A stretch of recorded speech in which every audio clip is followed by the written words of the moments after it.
బ్రాండ్కి ఎవరు దరఖాస్తే పెట్టలే, కొత్త బ్రాండ్స్ను తీసుకొని రాసిర్రు.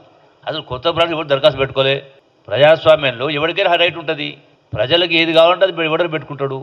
దాన్ని విమర్శించే ఉద్దరి హక్కు మాకుంటుందా? మంత్రే ప్రెస్ మీట్ పెట్టి అసలు ఏ కంపెనీ వస్తలేదు, అసలు ఎవరు దరఖాస్తే చేయలేదు అని మంత్రే చెప్పిండు అంటే మరి మంత్రికి కనీసం సమాచారం ఉన్నదా, లేకుంటే ముఖ్యమంత్రి డీలింగ్ చేసిండా డైరెక్ట్? ఇందులో జూపల్లి కృష్ణారావు గారికి తెలియకుండా రేవంత్ రెడ్డి ఇందులో డైరెక్ట్ డీలింగ్ చేసిండా?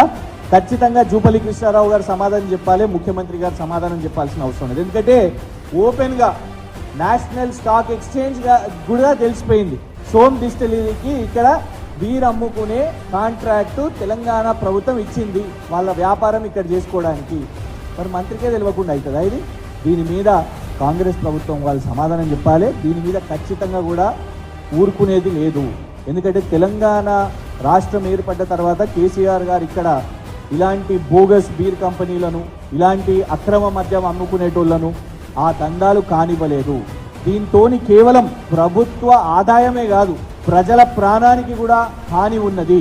ఆ రాష్ట్రాలలో మధ్యప్రదేశ్లో మనం చూస్తున్నాం, గుజరాత్లో కూడా డ్రై స్టేట్ అని చెప్తారు. దాదాపు 65 మంది చనిపోయినారు అక్కడ.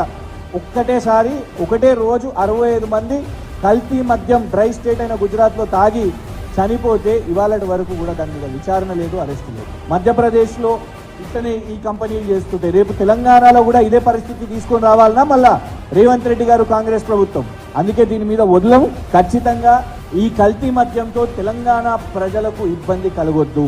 ఈ కల్తీ మద్యం దాగి మన దగ్గర కూడా మళ్ళా అప్పట్లాగా కల్తీ మద్యం దాగి వ్యక్తి మరణం అనే వార్తలు చూడొద్దు. అంటే ఈ బోగస్ కంపెనీలపై కాంగ్రెస్ ప్రభుత్వం మీద పోరాటం చేయాలి.